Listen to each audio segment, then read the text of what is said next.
Stop the insanity. Get your focus back onto what really matters in life. Your family, your finances, your faith, and your future. Sit back, listen, and change the trajectory of your life. You are listening to the Money for Life podcast. Let's welcome your hosts, Teresa Kuhn and Rick Sapio. All right, everyone. This is Rick Sapio with my partner, Teresa Kuhn, and we are here to talk about a very exciting topic to me. Today, we're going to talk about family, which is near and dear to me. You all know I'm the seventh of 10 children.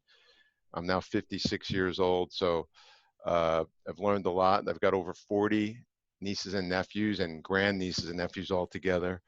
And so I've seen a lot. I've made every mistake you can make. I've seen every mistake. So I had the vantage point of getting married late in life, and my wife got pregnant when I was 44. My one and only wife.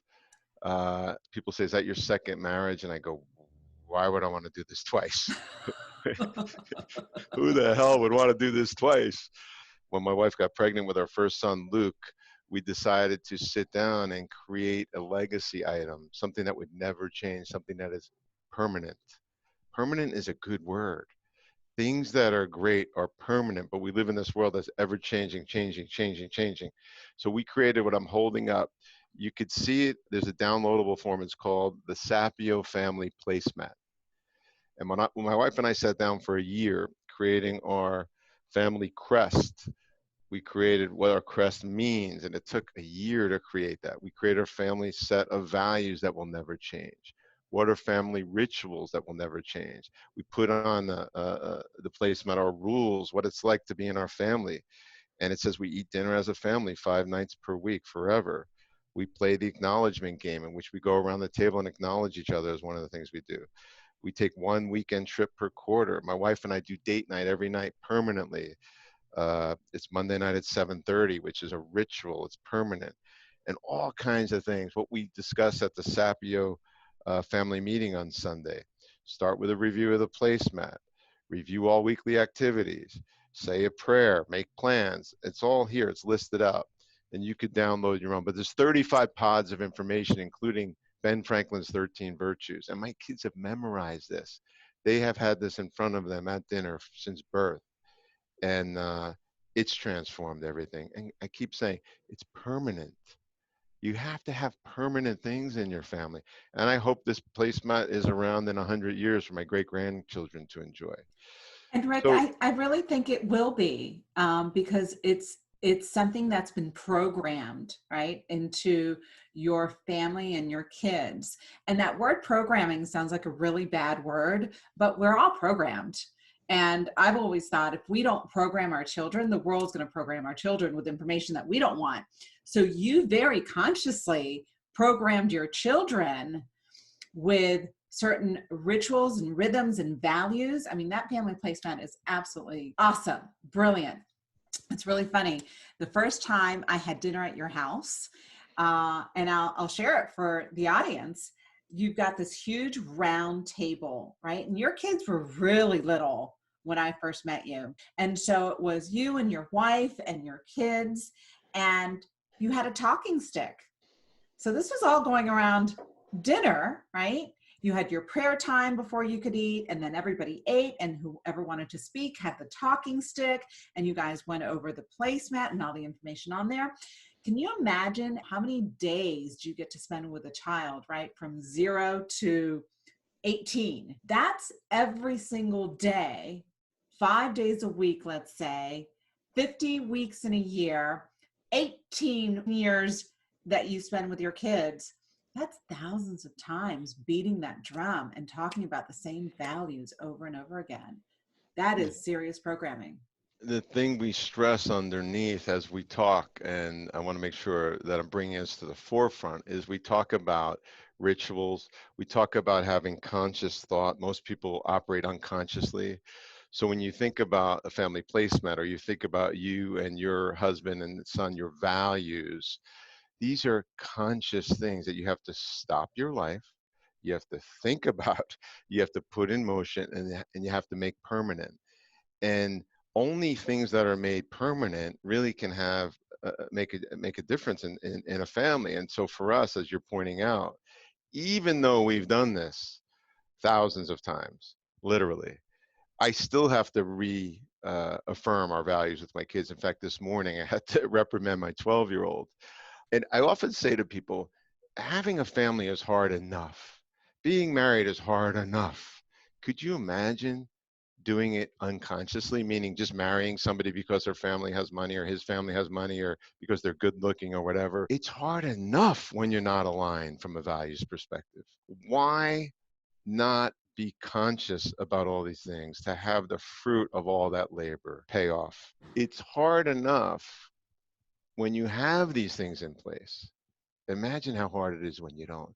So Teresa and I are here to change the trajectory of your life. But my overriding word for my life is simplifier. I've known since I was 9 years old that I exist to simplify everything. It's one of the reasons why I was attracted to a partnership with Teresa and Money for Life and our flagship product, the 100-Year Savings Solution. And Teresa, why don't you talk about it and tell them, because this is why we're doing this. My word is transformation. I believe anybody can transform their lives. And really, when you look at your life, it's starting with, certain areas of your life that you may not be happy with, right? But any and every area of one's life can absolutely be transformed. I think the family placemat can transform anybody's life. Think about the rhythm and thinking about the consciousness that comes around that family placemat. And I know what people are thinking. They're thinking there's no way we can implement something like that. It sounds corny. What will my family say? What will my friends say? You know what? What's the overarching objective? You want to raise what? Responsible, independent, values-oriented kids. You've given them an amazing foundation from a perspective of family, belonging. We speak the same language in terms of values and family crest. You brought up a really good point that I want to make sure we stress, because we want to get across a few main points on these podcasts. We want to keep them short and aligned with your values and ours. But when you talk about belonging, people often say that it's quality time with kids, and that's how you build a relationship. But it's absolutely false scientifically. It's actually quantity of time. That's why you can see a teenager spend 8 hours with his friends playing video games and no one speaks. Mm-hmm. There's hours of time where no one speaks, but they're bonded because it's quantity of time as well. And so when my wife and I think about all the time we spend on our family dinners, we also have breakfast together quite a lot. We take our trips every year. All that quantity of time is way more important than a 15-minute drive to school. People say, well, I drive my kid to school every morning. I'm going to tell you that's not enough. Quantity is very, very, very important too. And our friend Jim Shields has this beautiful program called 18 Summers, where he talks about board meetings. And not only do you have, Rick, a daily ritual with your family, breakfast, dinner, you've got your weekly date nights, you've got your quarterly board meetings with each child. Just like a business owner would meet with their board on a quarterly basis, you're doing that with your kids. I absolutely love that. Talk about that. Yeah, so the way Jim Shields lays it out is, look, you're going to a board meeting without electronics with your board, you're fully present 4 hours once a quarter. Do that with each important relationship in your family. Do that with your spouse. Do that with each one of your kids. Imagine that they get to look forward to the next quarterly board meeting with mom or dad without any interruption. And he wrote a great book about this called The Family Board Meeting. What this leads me to think and to tell you is, people go, I can't do that. All of this starts with a conscious decision that you're going to have family dinners, you're going to have a family placemat, you're going to put the electronics in another room, you're going to focus on building each other up, you're going to focus on creating values. And as Teresa experienced, we have a talking stick, and whoever has the talking stick speaks and everybody else listens. So we go around the table, one person at a time, every night. And my wife, it took her a while to get on board, 9 years ago, whenever it was, like, oh, the dreaded talking stick. And I remember I had some of my siblings over and they're like, oh, the talking stick. And I decided to read a letter to my family. And I'll never forget, our table actually holds 17 people around if you pack them Does it in. really? And I said, all right, let me tell you the type of family I want to have. Melissa and I decided to create a family consciously. One of the things we do at the dinner table is the talking stick and the placemat. If you feel that you can't respect the rituals that we put in place in our family, you're not welcome at our dinner table. And I read a letter, it was a lot longer than that, and they were at first horrified, but they kept quiet. And I remember all my in-laws and my two sisters were there for about 3 days. By the third night, they're like, where's the talking stick? So it only took 2 days to train them of the value, because they could see my kids lighting up. And so this very, very simple thing, which only a handful of you will do, my prayer is that all of you will do this. You'll stop the insanity, create a placemat, put your rhythms and rituals that you want for your wife, your husband, your kids, your close relatives, put them right on the placemat for the world to see. Make 1,000 copies like we did, put them on the dinner table, and have them there every night. And we have laminate, it's hard to see, but we have laminate on there. You can just send it to Shutterfly or one of those guys and get it laminated, and it's permanent. My wife even took the step for one of my birthdays. She got it enlarged. It's about 8 feet wide, and it's on the top.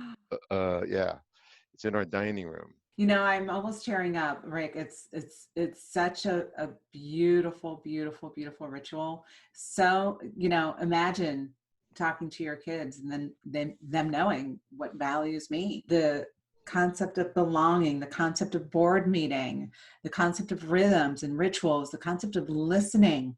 Somebody's got the talking stick. I've got to respect that person and what they're saying, and understanding when I've got the stick, I'm important. My voice gets to be heard. You've invited, I don't know how many times you have guests over on a weekly basis, but that table being an open table where you've got guests coming in on a regular basis talking about what they do. It's amazing. Absolutely amazing. Kudos to you for doing it. You got to train your environment too. Tonight we're going to dinner at a friend's house, and many people have adopted family dinners, but oftentimes we go to friends' houses for dinner and it's just chaos. They put food on the counter, the kids grab it and run. And at our house, it's always a very formal sit-down dinner, right. No buffet style. Everything's in the middle. We have a lazy Susan that spins around. We treat our meal times with respect. Sacred. It's sacred time.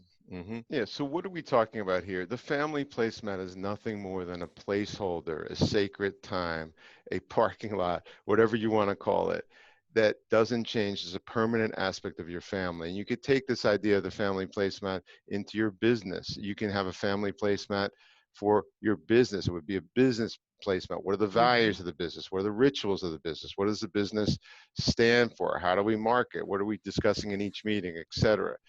It depends on how far you want to go with this. None of this works until you can figure out what your values are and what the priorities of your life are. And when you do that, all the other nonsense goes away. But if you're not willing to take the time out of your life to understand what is sacred to you, such that all the other crap goes away, it's going to be really hard to add one more thing on to your chaotic life. Teresa, thank you so much. I enjoyed talking about this with you today. Always. And remember, money for life. We want you to be the best in those 4 key areas: faith, family, finances, and future. Teresa? Thank you. You have just experienced Money for Life. Implement these strategies today and create a life by design. Have a blessed day.